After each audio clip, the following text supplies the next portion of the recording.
Dr. Sella here, and this is absolutely the most common question I have ever gotten in the history of the triple option offense. This is the most common question right here. And I think I've made other videos on this, but I'm going to make another one because this needs to be said. The backside guard's scoop block. And I learned this directly from Ken Niumatalolo. You scoop from your crotch through the adjacent lineman's crotch. It is a crotch to crotch block. Now, if you want to be a little more politically correct, it's a spine to spine block. And I use the word spine because let's just not go there. So the goal is you block through the middle of the adjacent offensive lineman. By doing that, you cancel whoever tries to pop through the A gap. Now, how do people, meaning coaches, create their own prison on that block? Because they put somebody there who can't move. And because of that, the kid can't go from here to there. Remember, he has his hands at the heels of the center, and at the snap of the ball, he steals second base, and the bag is the back of the center. Now, you can watch a lot of scoop blocking videos.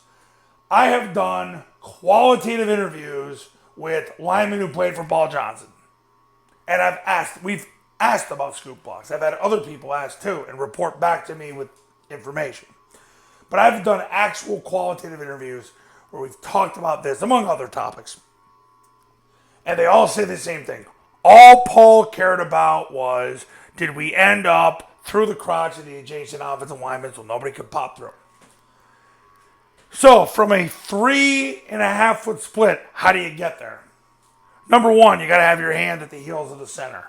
Number two, you got to have your feet close together. Number three, at the snap of the ball, you have to pull and block the spine of the center. Because when you do that, he won't pop through.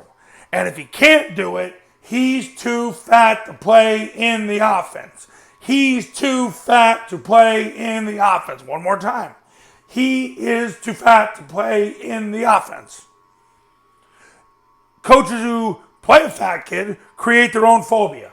You create your own prison, coach. I get asked this question too freaking much. And it's because you're playing somebody who's fat and can't do it. And I don't care what they weigh. If they can't get there, they're fat. This has been a discussion for Paul since 1985.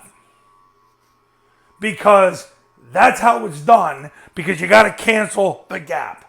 The fastest way to cancel the gap is never attack the line of scrimmage on a scoop block. You get to positional leverage point, which is the spine of the center. You can say crotch, whatever. And then you block the spine. Because by then, there's nowhere for him to run through. So if he slants that way, he'll get canceled because you're that far off the ball and you're legal. As long as your helmet breaks the belt buckle at the center, you're legal. You open and sprint and you block the spine of the adjacent offensive lineman so he can't pop through. And you don't worry about the defense. You worry about getting to point B.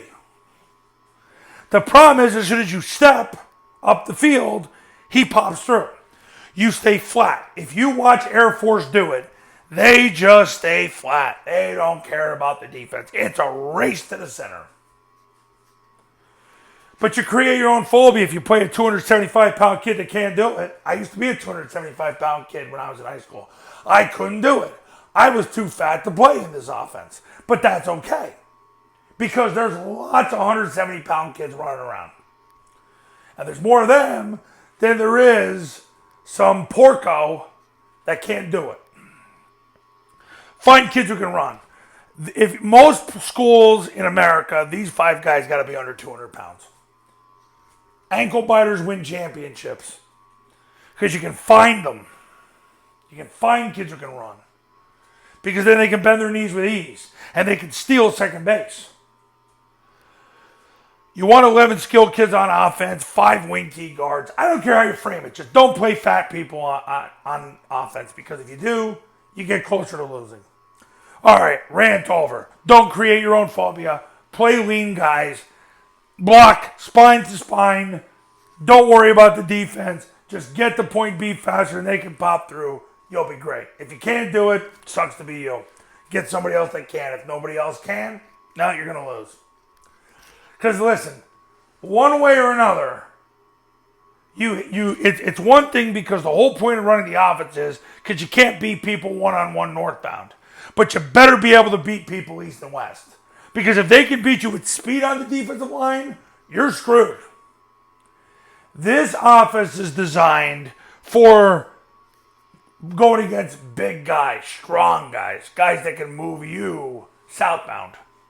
But if they can beat you east and west, and they can outrun you, you're screwed. You're screwed. If Air Force plays somebody that can beat them with speed up front, you're screwed. Because you're running an offense where the whole goal is, well, we're not big and strong enough, so we're going to beat you with quickness.